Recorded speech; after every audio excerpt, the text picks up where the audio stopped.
The kitchen light was the only light on in the entire Atherton estate. Every chandelier in every hallway was off. Every lamp in every sitting room was dark. The security cameras blinked their small red dots in silence. The gardeners had gone home hours ago. The chef had locked up the pantry and left before 9. The 2 other housekeepers who worked the day rotation were asleep in their off-site apartment somewhere in Menlo Park. The mansion, all 14,000 square feet of it, sat heavy and still on its hillside perch in one of the wealthiest zip codes in America. But the kitchen light was on. And Florence was dancing. She had her earbuds in. Her phone was propped against the spice rack on the marble counter, playing a slow R&B track, something with bass that hummed low and warm like a heartbeat. She was barefoot on the cold tile. Her coils were pulled up into a messy bun on top of her head. She wore her oversized staff t-shirt, the one that hung past her thighs, and a pair of cotton shorts underneath. No makeup, no pretense, no audience. She was not performing. This was not choreography. This was the kind of dancing a person does when they believe with absolute certainty that no one on earth is watching. Eyes closed, shoulders rolling. Her fingertips trailed across the countertop like it was the edge of a stage she used to stand on. She mouthed the lyrics. She swayed. She spun once, then twice, and the hem of her shirt billowed around her like she was underwater. Her bare feet made soft sounds on the marble, and her body moved like the music lived somewhere deep inside her bones and was just now finding its way out. She was free. She did not know that Minho was standing 6 feet behind her in the dark hallway, watching every single movement. He was not supposed to be home. His private flight from a business summit in Scottsdale was not scheduled to land until the following morning, but the meetings ended early. The Gulfstream touched down at a private airfield south of San Francisco just before 11. He came in through the side entrance of the estate because he always used the side entrance. He preferred to enter his own home without announcement. He preferred silence, control, invisibility. He heard the music first, faint, leaking from earbuds that were turned up too loud. Then he saw the light spilling from the kitchen doorway into the hallway. He walked toward it the way a person walks toward something they do not understand. Quietly, carefully. And then he saw her. Minho was 32 years old.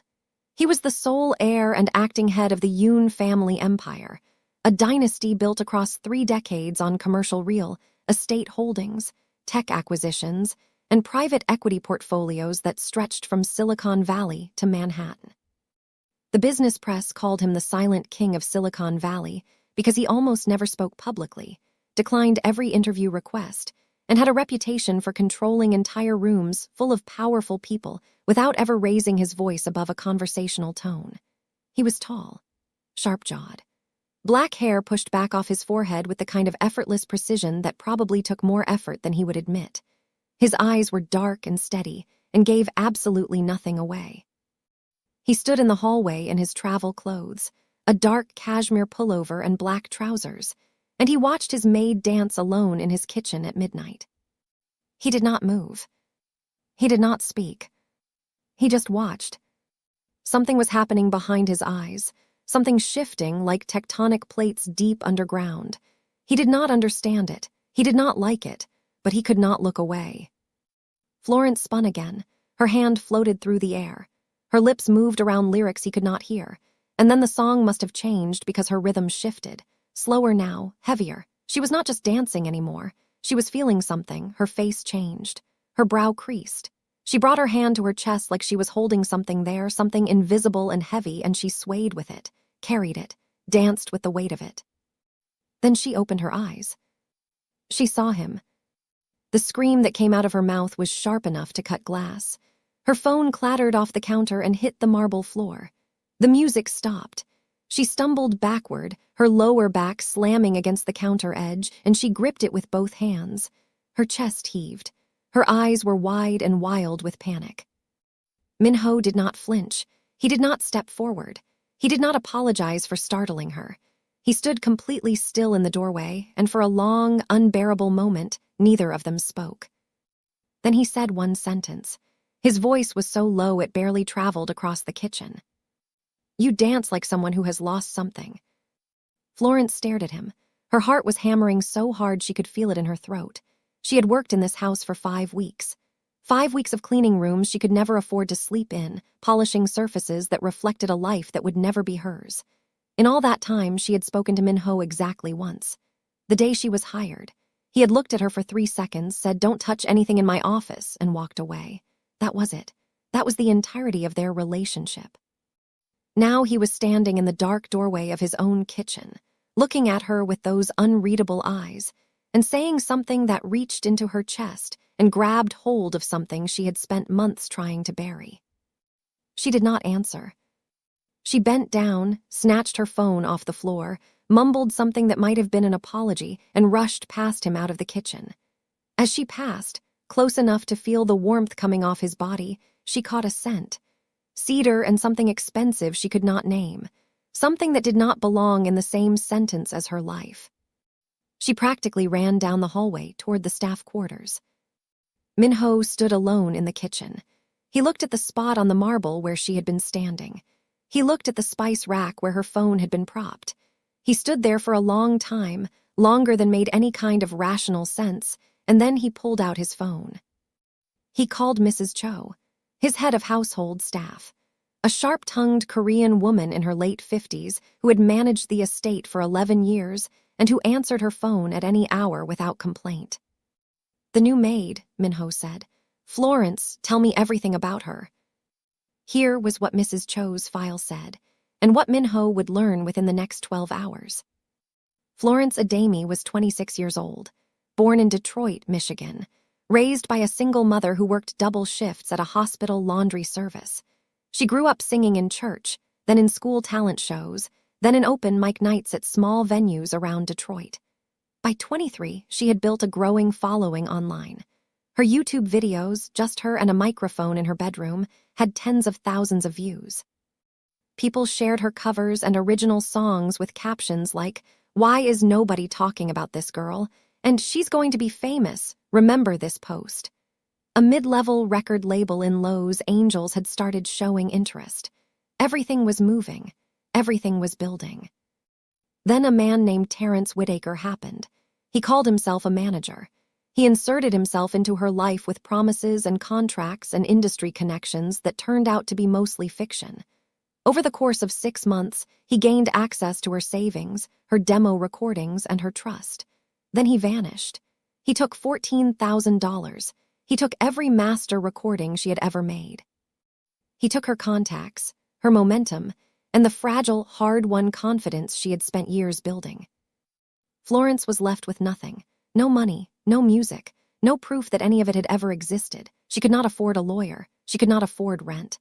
She moved to California 8 months ago because California felt far enough away from Detroit to count as starting over. She found the job listing for a live-in housekeeper at a private estate in Atherton. It came with a room, 3 meals a day, and a steady paycheck.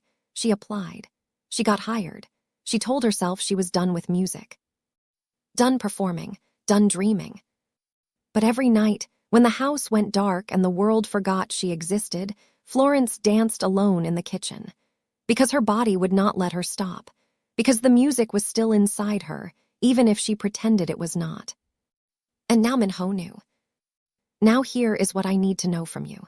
If you walked into a room and saw someone dancing like that, like they were carrying the entire weight of a dream they gave up, would you walk away or would you stand there and watch? Tell me in the comments and do well to like the video. Now let's continue.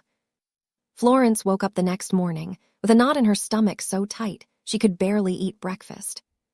She sat on the edge of her small bed in the staff quarters, a clean but modest room at the far end of the estate's east wing, and replayed the moment over and over. Him standing in the dark. Those eyes that gave nothing away. That sentence. You dance like someone who has lost something. She covered her face with her hands and groaned into her palms. She was going to be fired. She was certain of it. Dancing barefoot in the boss's kitchen in the middle of the night like some kind of unhinged person. Using his Bluetooth-connected speaker system. In her pajamas. She was absolutely going to be fired. She got dressed. She put on her uniform. She reported to Mrs. Cho at 7 sharp, bracing herself for the worst. Mrs. Cho looked up from her tablet, said West Wing and Library today, and looked back down. That was it. No reprimand, No sideways look. No Mr. Yoon would like to speak with you. Nothing. The day unfolded like every other day. Florence cleaned the West Wing bedrooms, all 5 of them, none of which had been slept in because Min-ho lived alone and apparently used approximately 10% of his own house.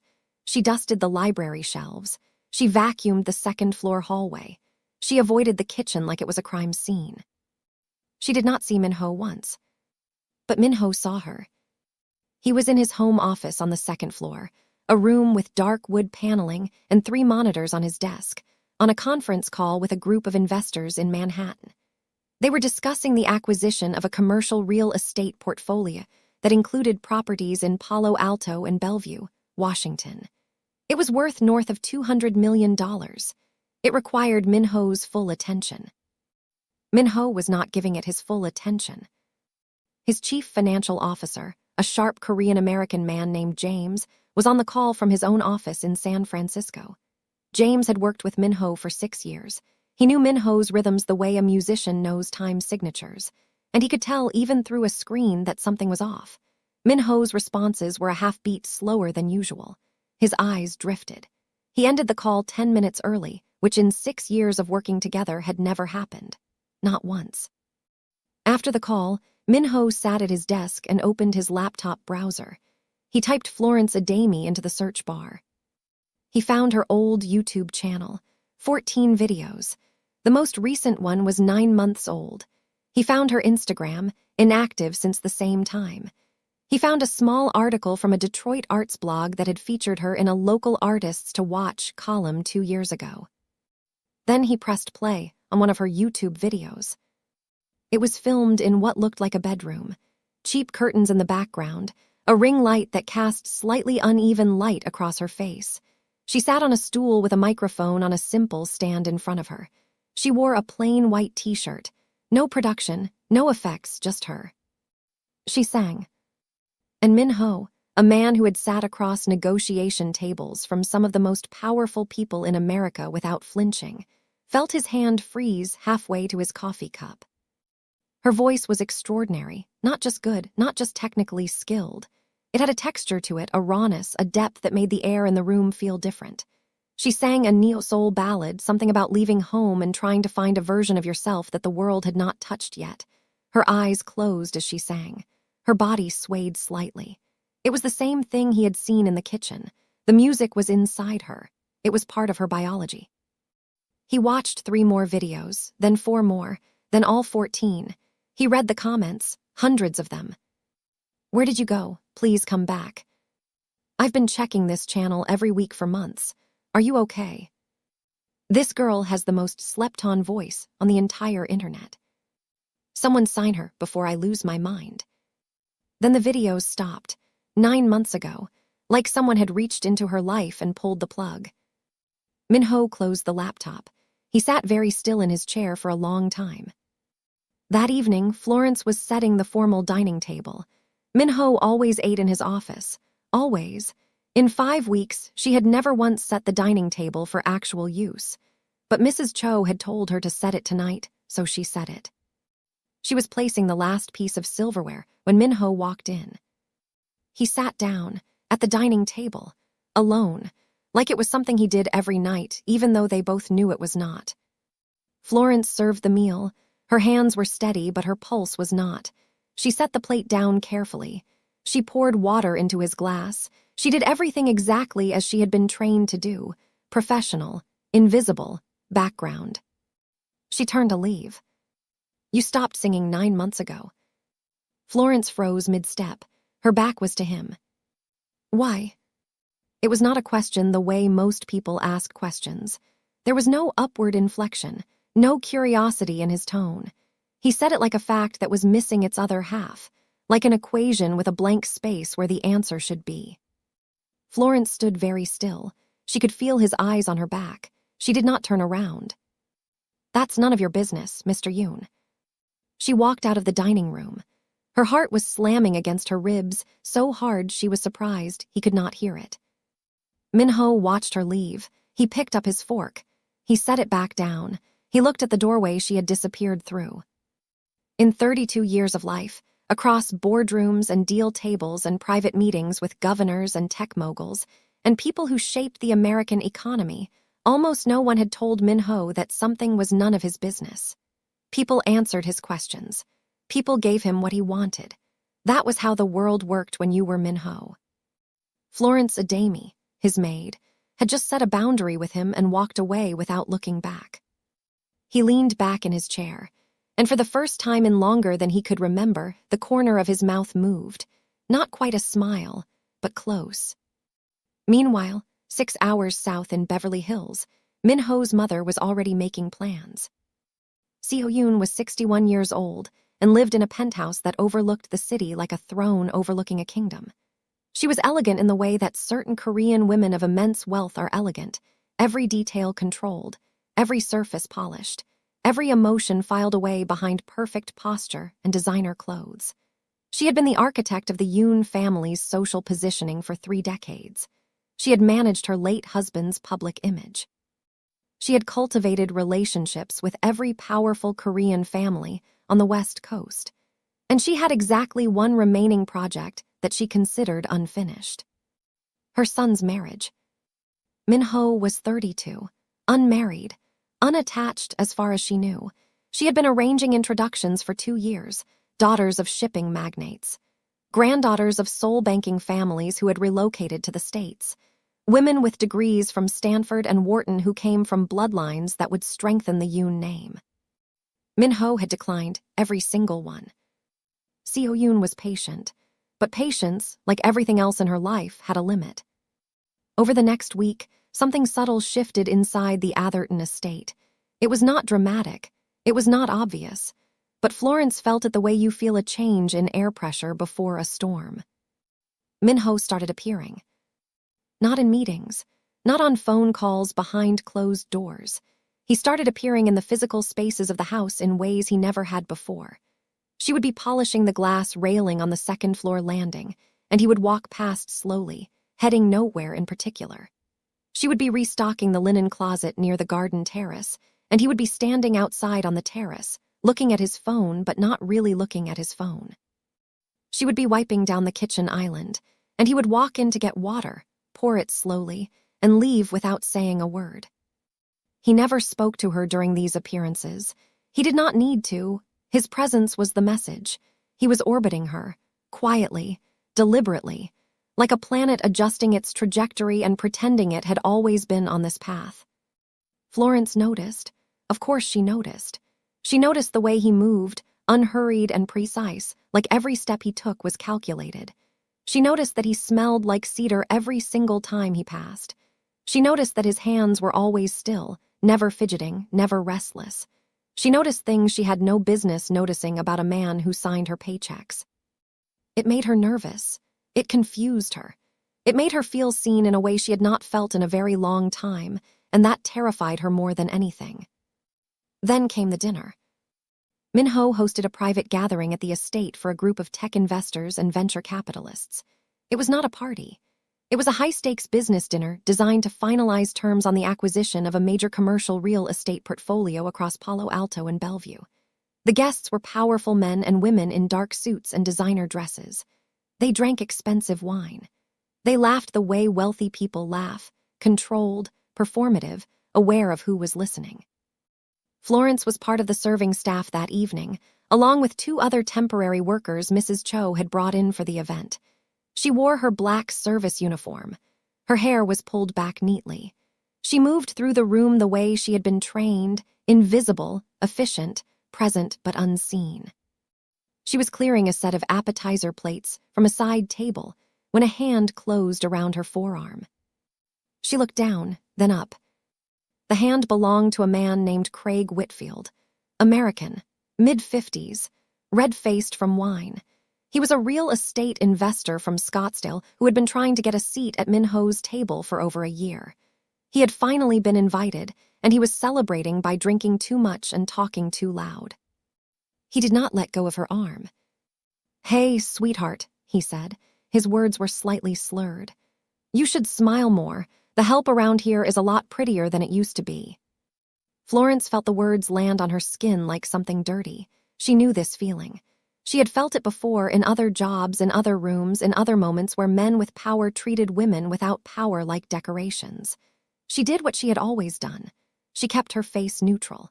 She gently pulled her arm free. She said, "Excuse me," in a voice that gave nothing away, and she kept moving. The room did not notice. The conversation continued. But across the room, standing near the fireplace with a glass of water he had not touched, Minho noticed. He had seen Craig's hand close around Florence's forearm. He had seen the way her body went rigid. He had seen her face tighten and then smooth over as she forced herself into professional blankness. He had seen all of it. He set his glass down on the mantel. He excused himself from a conversation mid-sentence. The two people he had been speaking with looked confused. Minho never left conversations mid-sentence. Minho never left anything mid-anything. He walked across the room. The crowd parted without realizing they were parting. People moved out of Minho's path instinctively, the same way animals move away from something that is calm but dangerous. He reached Craig Whitfield. He leaned down. His mouth was close to Craig's ear. He spoke quietly enough that no one else in the room could hear what he said. Craig Whitfield's face went white. Not pink, not pale, white, like the blood had been vacuumed out of his head in a single second. Craig stood up. He did not make eye contact with anyone. He mumbled something about an early flight. He collected his jacket from the back of his chair, and he left the dinner. The room adjusted. Conversations resumed. Nobody asked questions because nobody wanted to ask questions when Minho was involved. The next day, through staff gossip that traveled faster than Wi-Fi, Florence learned that Craig Whitfield's firm had been quietly and permanently cut out of the acquisition deal. A $40 million opportunity, gone, erased like it had never existed, because of what he did at that dinner. Because of what he did to her. Florence found Minho in the garden that afternoon. He was standing near the stone fountain, looking at his phone. She walked up to him, which was something she had never done before, approaching him voluntarily, and she said what she needed to say. "You didn't have to do that." He looked up. "Do what?" "Cut him out of the deal. Because of what happened, because of me." Minho's expression did not change, not one muscle. "I cut him out because he is a liability and his firm's due diligence was substandard. It had nothing to do with you." They stood there, two people in a garden in Atherton, California, looking at each other across a distance that was not measured in feet. They both knew he was lying. Florence nodded slowly. She turned and walked back toward the house. She did not say thank you. She did not need to. The fact that she had come to find him at all said more than words could. That night, Florence lay in her small staff bedroom staring at the ceiling. She did not go to the kitchen. She did not dance, but she did something she had not done in months. She hummed. Softly, almost without meaning to. A melody she had never hummed before. Something new. Something that was forming in the space between what she had lost and what she was too afraid to want. Florence's past did not knock before entering. It kicked the door down. It was a Tuesday morning. She was on her break, sitting in the staff area with a cup of tea and her phone, when a call came in from Detroit. The name on the screen was Rochelle Martin, her oldest friend, the one person from her old life she still spoke to regularly. Rochelle was not calling to catch up. "Flo, I need you to sit down." "I'm sitting." "Terrence is using your music." The tea in Florence's hand went cold, not literally, but she stopped feeling its warmth. Rochelle explained. She had been scrolling through a music blog that covered independent R&B artists, and she had stumbled across a track listing for a new artist being shopped to labels in Atlanta. The artist's name was unfamiliar, but one of the song titles was not. It was called Glass Water. Florence had written that song at 2 a.m. in her Detroit apartment 3 years ago. She had recorded it in a home studio setup that cost her $400 to build. She had sung it with her eyes closed and tears running down her face, because the lyrics were about her mother working night shifts and coming home with cracked hands. That song was hers, and Terrence Whitaker was selling it under someone else's name. Rochelle kept talking. She said she had dug deeper and found 2 more songs. both Florence's, both listed under the fake artist, both being pitched to a small label in Atlanta as original work. Terrence had taken Florence's demo recordings, re-recorded them with a different singer, and was shopping them like they had never belonged to anyone else. Florence hung up the phone. She sat very still. She did not cry, not yet. The tears came later, during her afternoon shift. She was in the pantry restocking supplies when it hit her. Not just the theft, the memory. Hearing Rochelle say the title of that song had unlocked something Florence had spent months sealing shut. She remembered writing it. She remembered singing it. She remembered what it felt like to believe that her voice mattered, that her music could reach people, that she was building something real. And then she remembered what it felt like to have all of that taken away by someone she trusted. She sat down on the pantry floor. She pulled her knees to her chest, and she cried, silently, no sound, just tears running down her face and her shoulders shaking and her teeth clenched so tight her jaw ached. She cried the way people cry when they have practiced being invisible for so long that even their grief knows how to be quiet. The pantry door opened. Minho stood in the doorway. He had been looking for a specific tea that Mrs. Cho kept on the upper shelf. He had not expected to find his maid sitting on the floor with tears streaming down her face. He did not ask what was wrong. He did not say, "Are you okay?" which is a question people ask when they do not actually want to hear the answer. He stepped into the pantry.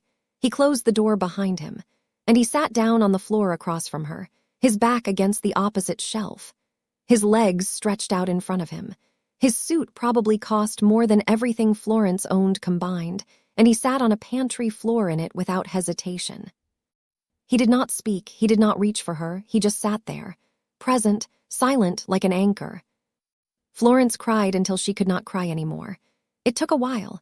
When she finally looked up, her eyes swollen and red, her face streaked and raw, he was still there, still sitting, still watching her with those steady, unreadable eyes.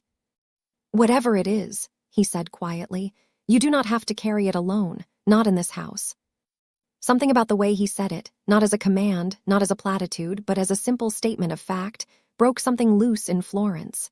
She told him, all of it, Terrence, the money, the stolen Demos, the forged contracts, how she had come to California to start over and had ended up hiding instead, how she cleaned his bathrooms and made his bed and polished his floors every day. And every day, she felt the distance between who she was and who she used to be getting wider. Minho listened without interrupting. His face did not change. His body did not move. He absorbed her story the way the ocean absorbs rain, completely, without disturbance. When she finished, he asked one question. "Do you want your music back?" Florence almost laughed. It came out as a broken sound. "It doesn't matter what I want. I can't afford a lawyer. I can't afford anything. I clean houses for a living." Minho stood up. He brushed off his suit with 2 precise movements. He looked down at her, still on the pantry floor, and his eyes held something she had not seen in them before. Not pity, something harder than pity, something that looked almost like resolve. "I didn't ask what you could afford," he said. "I asked what you want." He left the pantry. The door clicked shut behind him. Florence sat on the floor for another 10 minutes, staring at the space where he had been sitting. The shelf behind him still had the faint impression of where his shoulders had pressed against it. She whispered to nobody, "I want it back." That evening, Mrs. Cho made a phone call to Beverly Hills. She spoke to Seo Yoon for 11 minutes. She reported what she had observed over the past 2 weeks. The way Minho lingered in rooms when Florence was present.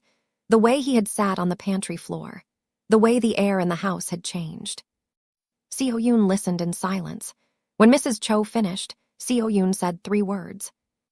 "I am coming."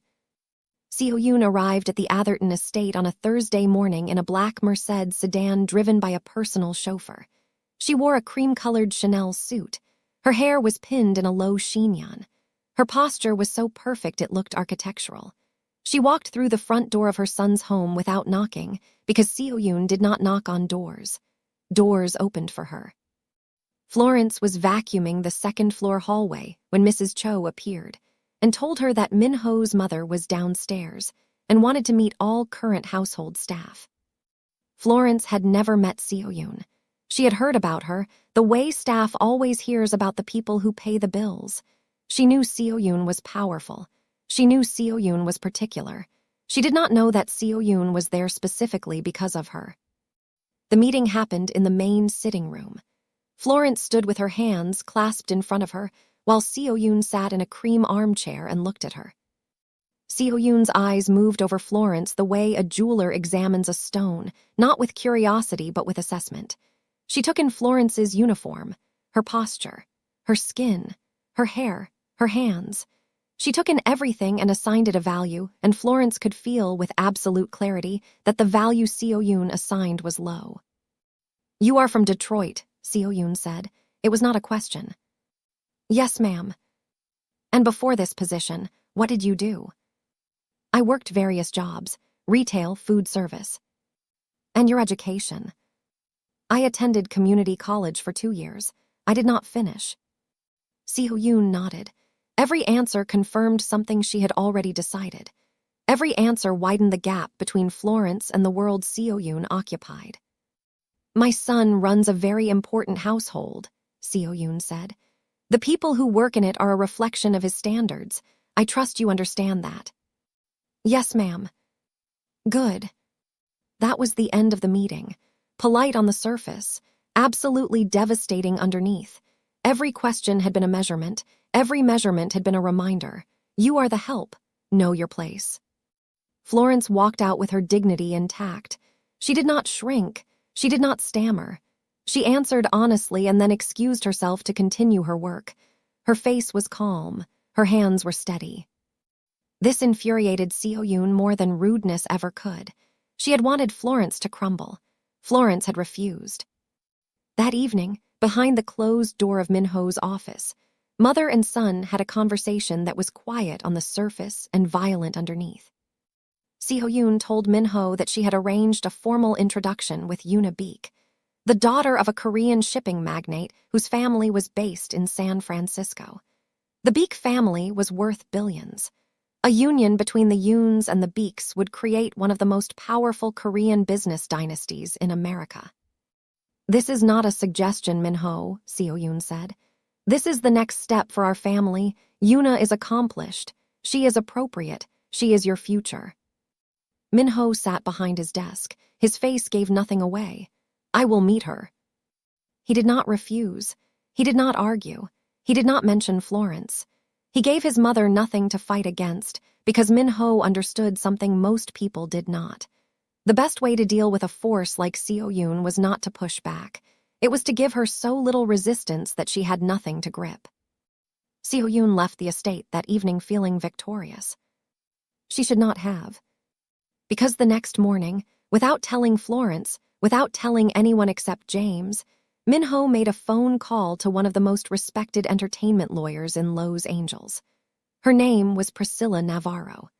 She operated out of a boutique firm in Century City and had a reputation for dismantling fraud cases with surgical precision. Minho told Priscilla everything: the stolen Demos, Terrence Whitaker, the forged contracts. Priscilla listened, asked 3 clarifying questions, and said she would have a preliminary assessment within 72 hours. Within 48 hours, Priscilla called back. What she found changed everything. Terrence Whitaker had never gotten Florence to sign a rights transfer agreement. He had forged her signature on ownership documents. The forgery was sloppy. A forensic document examiner could verify it in a day, which meant that Florence legally owned every single master recording, every song, every note. Terrence had not just stolen from her, he had committed federal fraud. Minho received this information while sitting in his office. He read Priscilla's preliminary report twice. Then he set it down on his desk and looked out the window at the garden where Florence had confronted him about Craig Whitfield. He did not smile, but something settled behind his eyes, something that looked like the beginning of a plan. 3 days later, Yoona Beek came to the estate for dinner. She arrived in a white Porsche Cayenne. She was 29, tall, immaculately styled, with straight black hair that fell past her shoulders and a face that belonged on the cover of a magazine. She wore a fitted black dress and heels that clicked on the marble foyer like a metronome. She was confident. She was polished. She was exactly the kind of woman Seo Yoon had designed for her son. Florence served them dinner. She set plates in front of them. She poured wine. She moved around the dining table like a ghost, present but invisible, doing her job with the mechanical precision of someone who has learned to function while something inside them is breaking. She watched Yoona touch Minho's arm during conversation. She watched Yoona lean toward him and laugh at something he said. She watched Minho not pull away. Something cracked inside Florence's chest. Not loudly, quietly. The way a bone cracks under sustained pressure, not from a single blow but from the weight of something that has been pressing down for too long. She finished serving. She walked back to the kitchen. She stood at the island. The same island she danced around at midnight. The same marble she had pressed her bare feet against. The same room where Minho had said you dance like someone who has lost something. She stood there in silence. She did not dance. She did not hum. She did not sing. For the first time in weeks, the kitchen was completely, horribly silent. The week after Yoona Beek's dinner, Florence became a ghost. She still showed up for every shift. She still cleaned every room. She still performed every task with the same quiet efficiency that had made her one of the best hires Mrs. Cho had ever made. But the warmth was gone. The humming in the hallways was gone. The small moments of light, a laugh shared with the gardener, a compliment to the chef about his kimchi jjiggy, the way she used to sing under her breath while folding towels, all of it vanished. The house felt it. The other staff members noticed. Even the gardener, a quiet Mexican-American man named Raphael who rarely commented on household matters, said to Mrs. Cho one morning, "Something is wrong with the girl. The house is too quiet." Minho noticed most of all. He stood in the kitchen doorway at midnight. The light was off. The room was empty. No music, no movement, no Florence. He stood there for a long time, looking at cold, dark marble, and the silence pressed against him like a physical weight. 4 days after the dinner, Yoona Beek returned to the estate. She came under the pretense of dropping off a book she had mentioned to Minho during their meal. She brought her personal assistant, a nervous young woman who carried Yoona's handbag and stayed 3 steps behind her at all times. Minho was in a meeting. Yoona said she would wait. She wandered the house like she already owned it. She found Florence in the second-floor hallway, carrying a stack of fresh linens. "You're Florence, right?" Yoona said. "The maid." Florence stopped. "Yes." Yoona stepped closer. Her personal assistant lingered at the end of the hallway, eyes down. "I want to be very clear with you," Yoona said. Her voice was polite. Her eyes were not. "I know what this is. I've seen it before. Staff who think proximity to a man like Minho means something. It doesn't." Florence stood very still. The linens were pressed against her chest like a shield. Yoona continued. "Women like you, and I think you know what I mean, are entertainment. Temporary. A curiosity. Men like Minho do not build lives with women like you. They build lives with women like me. So I would suggest you focus on your work and stop whatever fantasy you're building in your head before you embarrass yourself." The hallway was silent. Yoona's assistant stared at the floor. Florence looked directly into Yoona Beek's eyes. Her voice was calm and level, without a single tremor. "I clean this man's house. That is my job. Whatever you are afraid of right now says a lot more about you than it says about me." She stepped around Yoona and continued down the hallway with her linens. Yoona stood there, mouth slightly open, watching her go. She had expected tears. She had expected stammering. She had expected submission. She did not get any of it, and the absence of the reaction she wanted unsettled her more than any argument could have. 3 days later, Priscilla Navarro called Minho with a full update on the Terrence situation. The investigation was complete. Terrence was in Atlanta, working with a small independent label, actively shopping Florence's stolen DMOS. The forged documents had been confirmed by a forensic examiner. The case was airtight. Priscilla laid out 2 options. They could send a cease and desist immediately and begin legal proceedings. Or Florence could take a more strategic approach. She could re-record her music, re-establish her public presence, and reclaim her identity as an artist. Simultaneously, Priscilla would pursue the fraud case through the courts. This approach was more powerful because it gave Florence the narrative. She was not just a victim taking legal action. She was an artist rising from the ashes, while the person who wronged her faced justice. Minho chose to let Florence make the decision. He found her in the East Wing hallway during her evening shift and told her everything. The investigation, the forged signatures, the legal options. He laid it all out with the same precision he used in boardrooms. Florence listened. When he finished, she shook her head. I can't go back to that. I can't go back to singing and putting myself out there. I'm not strong enough. Something moved across Minho's face. Not anger, something deeper. Frustration born from caring about someone who could not see what he saw. You are the strongest person in this house, he said. You just don't know it because nobody has told you in a long time. The hallway was silent. The warm light from the wall sconces cast soft shadows across both their faces. They stood close enough that Florence could smell cedar. Why do you care? She whispered. Why do you care about any of this? Minho's jaw tightened. The question sat between them like a live wire. He did not answer. He turned and walked away, his footsteps precise and measured on the hardwood floor, disappearing around the corner. Florence stood alone in the hallway, heart pounding, holding the weight of something she could not name. The next morning, Mrs. Cho found Florence in the staff kitchen during breakfast and delivered the news casually, the way someone drops a bomb while pouring coffee. Mr. Yoon's mother has announced his engagement to Miss Unibeek. It's being reported in Korean business media today. Florence set down her coffee mug. She said nothing. Her face did not change. She finished her breakfast, cleared her dishes, and went to begin her shift. That night, she packed a bag. She wrote a resignation letter on a piece of notebook paper and left it on Mrs. Cho's desk. She set her staff key card on top of it. She planned to be gone before sunrise. The morning air in Atherton was cold and damp with fog as Florence walked down the long graveled driveway of the estate. It was barely 5 in the morning. The sky was gray-purple, not yet committed to daylight. Her bag was slung over one shoulder. She wore jeans, sneakers, and a hoodie she had owned since Detroit. She did not look back at the house. She had made it about halfway down the driveway when a black sedan appeared at the gate, turned in, and rolled slowly toward her. The headlights caught her in the fog. The car stopped. The rear window lowered. James looked at her from the back seat.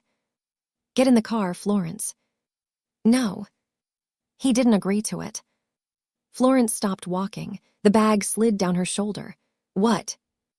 The engagement. His mother announced it without his knowledge, without his consent. He found out an hour ago. He has been trying to call you. Florence reached into her hoodie pocket and pulled out her phone. The screen showed 7 missed calls from a number she did not recognize. Please get in the car, James said. His voice was not commanding. It was tired, like a man who had been woken up at 4 in the morning to prevent something catastrophic. Let me take you back to the house. If you still want to leave after you hear what happened, I will drive you anywhere you want to go myself. Florence stood in the fog for a long moment, looking at the missed calls on her screen. Then she got in the car. Across town, in his mother's Beverly Hills penthouse, Minho was having the most honest conversation of his adult life. He had driven there at 3 in the morning. He had let himself in with his key. He had found Seo Yoon in her sitting room, already awake, already dressed, as if she had been expecting him. Perhaps she had. Seo Yoon was always 3 steps ahead of everyone. It was her greatest strength and her most destructive quality. You had no right, Minho said. I had every right. I am your mother. I am protecting this family's legacy. You announced an engagement that does not exist. You told the world I am marrying a woman I have met once. You made a decision about my life without consulting me. Because you would not make it yourself. Because it is not the right decision. Seo Yoon's eyes narrowed. Is this about the maid?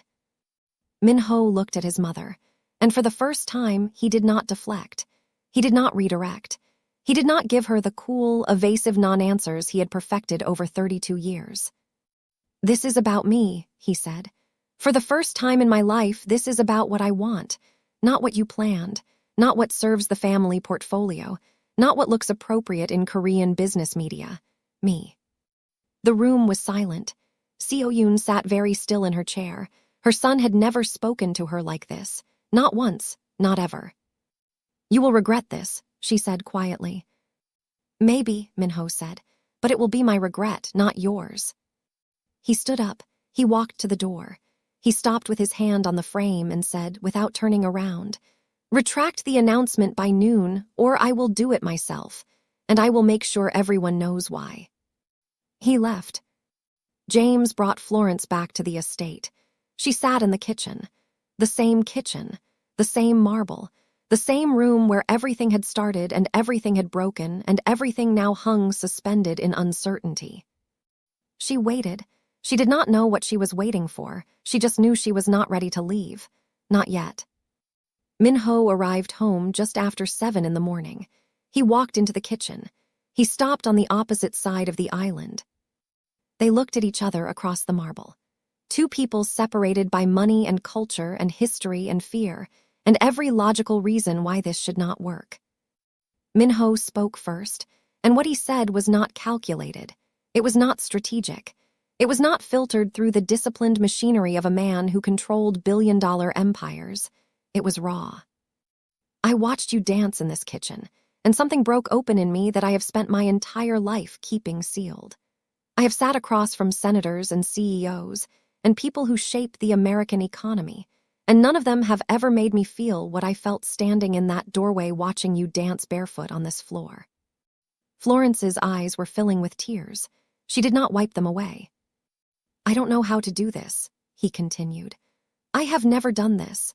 I run an empire built on control, and I do not know how to stand in my own kitchen and tell a woman that she changed everything." Florence's voice was barely above a whisper. "I'm terrified." "So am I. I have been used before. I have been discarded before. I cannot survive being someone's secret. I cannot survive being someone's phase." "You won't be. If this is real, it has to be real in daylight, in public, in front of your mother and the world." Minho stepped around the island. He stood in front of her, close enough that she could smell cedar, close enough that she could see the exhaustion in his eyes and the truth behind it. "Then let's step into the daylight," he said. Florence looked up at him, and for the first time in almost a year, she felt something she had forgotten existed. Hope. 1 month later, the Atherton estate was a different place. Florence had moved out of the staff quarters and into the main house, not as a maid, not as staff, as Minho's partner. The transition was not smooth. It was awkward and strange and required a complete restructuring of household dynamics. Mrs. Cho was professional about it because Mrs. Cho was professional about everything, but there was a tension beneath the surface that Florence could feel every time they were in the same room. The outside world was louder. Minho had publicly severed any association with the Beek family. The retracted engagement announcement sent shockwaves through Korean business media on the West Coast. People talked. People speculated. People judged. Minho did not care. Or if he cared, he did not show it, which amounted to the same thing. Florence's focus was not on the noise. Her focus was on her music. Priscilla Navarro moved fast. The fraud case against Terrence Whitaker was airtight. The forged signatures were confirmed. A cease and desist was served to the small Atlanta label that had been working with him. The label dropped Terrence within 72 hours once they realized they were in possession of stolen intellectual property. Every demo, every recording, every file that Terrence had taken from Florence was now legally frozen. But Florence did not just want her old music back. She wanted to create something new. Minho converted one of the estate's unused rooms on the ground floor, a room that had previously served no purpose beyond storing furniture nobody sat in, into a full professional recording studio. He brought in acoustic engineers from San Francisco. He installed equipment that would make most professional studios jealous. And he brought in a Grammy-nominated producer named Kendrick Torres, who was based in Bellevue and who had produced records for 3 of the biggest R&B artists in the country. Kendrick listened to Florence sing exactly one time. She stood in the middle of the unfinished studio, surrounded by boxes of equipment that had not been unpacked yet, and sang an a cappella version of Glass Water, the song Terrence had stolen. Kendrick took off his headphones. He looked at her. He looked at Min-ho, who was standing in the doorway. "Where have you been hiding?" Kendrick said. Florence smiled. It was the first real smile Min-ho had seen from her. It changed her entire face. She recorded 3 songs in the first week. They were raw and emotional and autobiographical in a way that made the air in the studio feel heavy. One was about loss. One was about starting over. One was about dancing alone in a kitchen at midnight when the whole world has forgotten your name and you are trying to remember it yourself. She called that one Midnight Kitchen. Kendrick posted a 15-second clip of Florence singing in the studio to his Instagram. No name, no context, no explanation, just her voice, filling the frame, filling the room, filling everything. The clip got 2 million views in 48 hours. The comments exploded. People were desperate to know who she was. Music blogs picked it up. Twitter threads appeared. Someone found her old YouTube channel, and the view counts on her dormant videos started climbing by the thousands. The internet was doing what the internet does when it discovers something real. It was losing its collective mind. Florence watched the numbers climb on her phone and felt something she had not felt in almost a year. Not just hope. Excitement. The kind that buzzes in your chest and makes your hands shake and makes you want to call everyone you have ever known and say, "Do you see this? Do you see what is happening?" She called Rochelle in Detroit. Rochelle cried. Meanwhile, Terrence Whitaker, sitting in a rented apartment in Atlanta watching his entire scheme collapse, made one last desperate play. He sent Florence a series of messages through every platform he could find. He begged her not to press charges. He played the victim. He said the industry was brutal and he had been desperate. He said he believed in her talent and just wanted to help it reach people. He said they could work this out between them. He said he was sorry. Florence read every message. Then she put her phone down. She did not respond, not a single word. Priscilla handled the legal response. The courts would handle the rest. Florence refused to give Terrence Whitaker one more second of her energy, her attention, or her voice. He did not deserve it. Then the storm came from the direction Florence had not expected. Or maybe she had expected it, somewhere deep down, but had hoped it would not come. Seo-yoon. Min-ho's mother, who had been silent for weeks, made her move with the precision of a surgeon. A story appeared in a Korean-American media outlet. It described Florence as a former domestic worker who targeted one of Silicon Valley's most prominent heirs. It painted her as a gold digger who had manipulated her way from the staff quarters into the main house. It included details about her background, her lack of a college degree, her failed music career, and her time as a maid in Min-ho's home. Details that could only have come from someone inside the household. Min-ho read the story on his phone.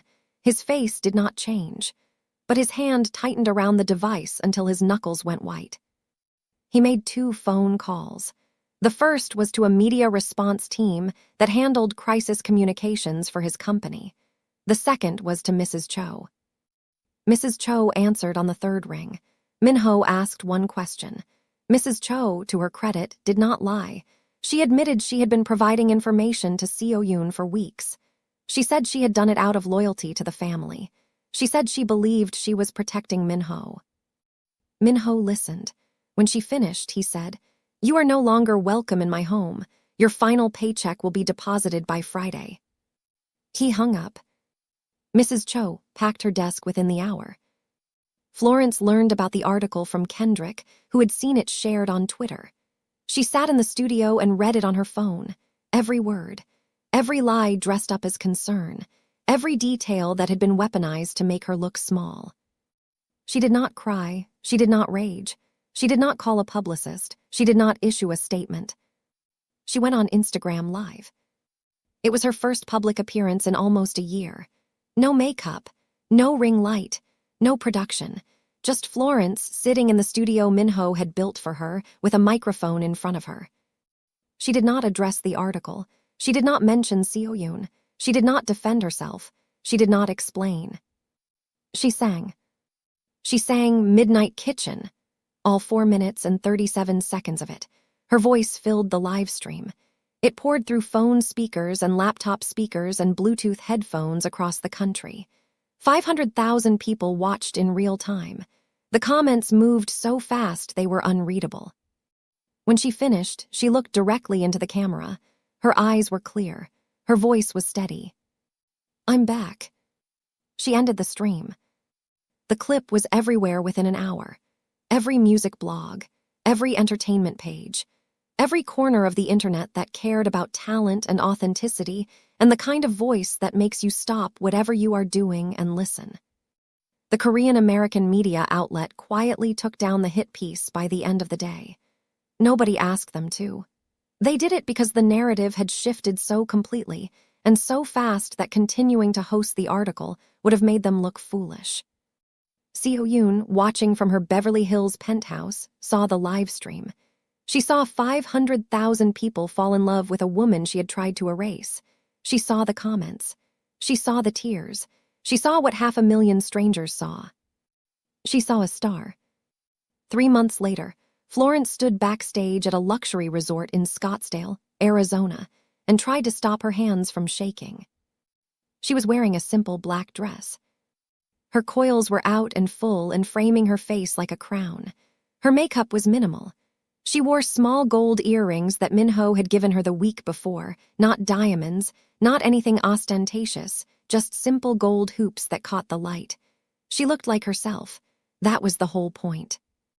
Minho had told her this was a small private event, a networking gathering for some of his business associates. He said a few people had expressed interest in hearing her sing, and would she consider performing 3 or 4 songs?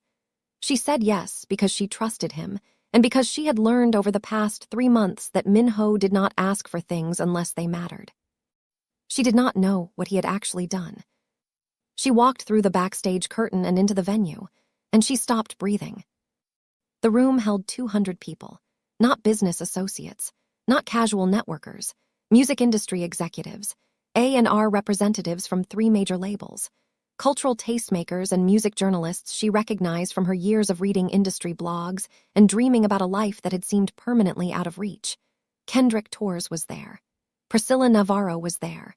Rochelle had flown in from Detroit and was sitting in the second row with tears already running down her face. Florence turned to Minho, who was standing beside her in a dark navy suit. "What did you do?" she whispered. He looked at her. His eyes, those steady, unreadable eyes that gave nothing away to anyone, gave everything away to her. "I gave your dream a room," he said. "Now walk into it." Florence walked to the small stage at the front of the room. A single microphone on a stand. A single spotlight, nothing else. No band, no backing track, no production, just her. She sang 4 songs. The first was Glass Water, the song Terrence had stolen, now reclaimed, now hers again, now sung with a power and depth that made the original recording sound like a rough draft. She sang about her mother's cracked hands and night shifts and the way love sounds when it is tired but refuses to stop showing up. The second was a new song about trust, about handing someone the broken pieces of yourself and watching them hold each piece carefully instead of cutting themselves and walking away. The third was an up-tempo track that surprised everyone. It was joyful. It was playful. It made people nod their heads and smile because it reminded them that Florence was not just pain and depth. She was also light. The fourth song was Midnight Kitchen. She sang it a cappella, no microphone. She pushed the mic stand aside and stood in the center of the stage and opened her mouth and filled the room with nothing but her voice. The room was silent. 200 people, not a single sound, not a cough, not a whisper, not the clink of a glass. Just Florence. She sang about a woman who lost everything, who cleaned someone else's house because she could not afford to live in her own dreams anymore, who danced alone at midnight on cold marble floors because her body remembered what her mind was trying to forget, who was found by someone who did not try to fix her or save her or own her, but who simply stood in the doorway and watched and waited until she was ready to be seen. When she finished, the silence held for 3 full seconds. 3 seconds that felt like an hour. Then the room erupted. Standing ovation. Not the polite, obligatory kind. The real kind. The kind where people are on their feet before they consciously decide to stand.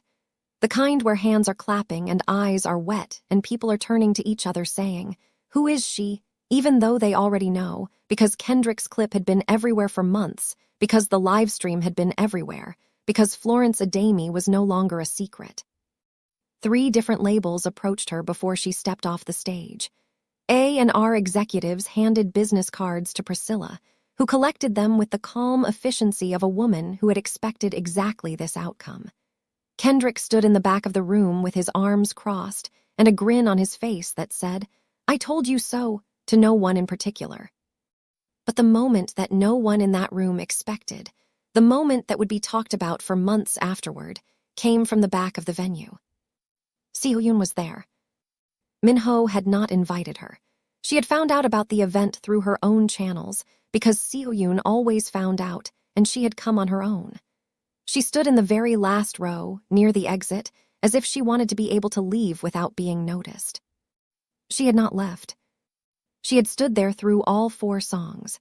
She had watched her son's partner, this woman she had tried to diminish and dismiss and erase, hold 200 powerful people in absolute silence with nothing but the sound of her voice. When the ovation ended and the crowd began to move and conversations began to buzz, Seo-yoon walked forward. She moved through the crowd. People parted for her, the same way they parted for her son, because presence like that is inherited. She walked to the front of the room. She stood before Florence. The room gradually fell quiet again. People noticed. People watched. Seo-yoon was silent for a moment. Her face was composed, as always, but her eyes were different. The calculation was gone. Something else had taken its place. Something that looked like it cost her a great deal to feel. "I was wrong about you," Seo-yoon said. Her English was careful, precise, each word chosen with the deliberation of someone speaking in a language that is not their first. "I measured you by things that do not matter, your background, your work, the things I could see on the surface. I did not look deeper. I did not listen." She paused. The room was completely still. "Your talent is extraordinary," Seo-yoon continued, "and my son's heart has always been smarter than mine." She bowed, slightly, not deeply, just enough. A gesture of respect that anyone who understood Korean culture would recognize as carrying enormous weight. A mother bowing to the woman her son had chosen. An acknowledgement, an apology, a beginning. Florence looked at Seo-yoon through tears that she did not try to hide. She reached out and took Seo-yoon's hand. She held it with both of hers. "Thank you," Florence said. "That means more than you know." Seo-yoon squeezed her hand. Then she stepped back, composed herself, and walked to where Minho was standing near the side of the room. She did not say anything to her son. She simply stood beside him. He looked at his mother. She looked straight ahead. It was enough. In the weeks that followed, the remaining pieces fell into place like the final notes of a song. Terrence Whitaker pleaded guilty to fraud and forgery charges in a federal court in Michigan. He was ordered to pay full restitution. He was barred from working in the music industry. Every master recording he had stolen was formally and legally restored to Florence Adami's name. Every song, every note, every breath she had poured into a microphone in her Detroit bedroom. Hers. Florence signed with a major label within 2 months of the Scottsdale showcase. The deal was structured exactly the way Priscilla recommended. Florence retained ownership of her masters.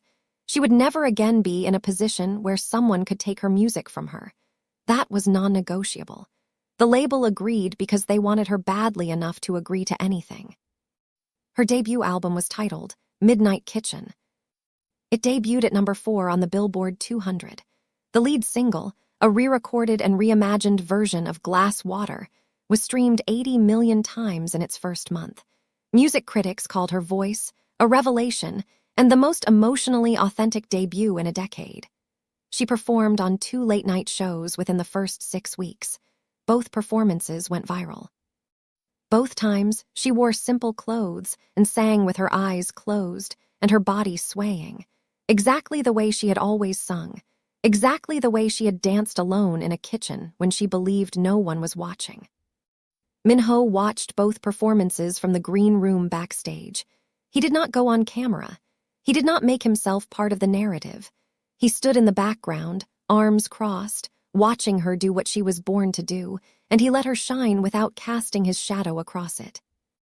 That was his gift to her, not the studio, not the lawyer, not the showcase. His gift was stepping back, making space, letting her rise on her own voice under her own name by her own power. On the night the album hit number 4 on the Billboard 200, they were home. The Atherton estate. It was late. The house was quiet. Every light was off. Except the kitchen. Florence stood barefoot on the cold marble tile. Her phone was propped against the spice rack. A slow R&B track was playing.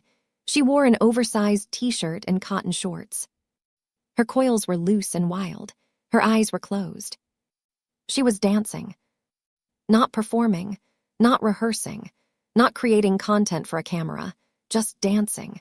The way she used to before anyone knew her name. The way she danced when she believed the world had forgotten she existed and the only thing left was the music inside her body. She spun, she swayed. Her fingertips trailed across the marble countertop. She was free. Minho stood in the doorway. He leaned against the frame, arms crossed. And for the first time, he was not watching with those unreadable eyes that gave nothing away. His face was open, soft, changed. He was smiling. Not a business smile, not the controlled, strategic expression he wore in boardrooms and deal meetings. A real smile. The kind that starts somewhere deep and works its way to the surface because it cannot be contained. Florence opened her eyes. She saw him. She did not scream. She did not stumble. She did not grab her phone and run. She smiled back. She extended her hand. Minho looked at it. He looked at her. And the most powerful businessman on the West Coast, a man who controlled boardrooms and billion-dollar portfolios and moved through the world with a precision that left no room for uncertainty, hesitated. Because he did not know how to dance. He had never danced, not once in his entire life. It was not something he did. It was not something he had ever considered doing. Control was his language. Silence was his comfort. Structure was his safety. Florence waited, her hand extended, her eyes steady, patient. He took her hand. She pulled him gently onto the marble tile. He stood stiffly, unsure where to put his hands, unsure how to move, unsure of everything in a way that he had not been unsure of anything in decades. Florence placed his hand on her waist. She rested her hand on his shoulder. She began to sway, slowly, simply, not trying to teach him, just inviting him into the rhythm. He followed, clumsily at first, then less so. His body began to relax. His shoulders dropped. His grip on her waist softened. The music played, low and warm, and they moved together on cold marble in a dark kitchen in one of the wealthiest zip codes in America. No audience, no cameras, no industry executives, no record labels, no media stories, no mothers with agendas, no thieves in Atlanta, no women in white Porsches. Just two people who had found each other in the silence and the music. Two people who should not have worked on paper but worked perfectly in practice. A Korean billionaire who lived inside his own control, and a black woman from Detroit who carried music in her bones. Both of them broken in different ways. Both of them healing in the same kitchen. Minho pulled her closer. Florence rested her forehead against his chest. They swayed. Minho built an empire out of silence and control. He built walls so high and so thick that no one could reach the person behind them. He moved through the world like a man who needed nothing and no one. But it was a woman dancing barefoot in his kitchen at midnight who taught him that some things, the things that matter most, cannot be controlled. They cannot be acquired or negotiated or structured into a deal.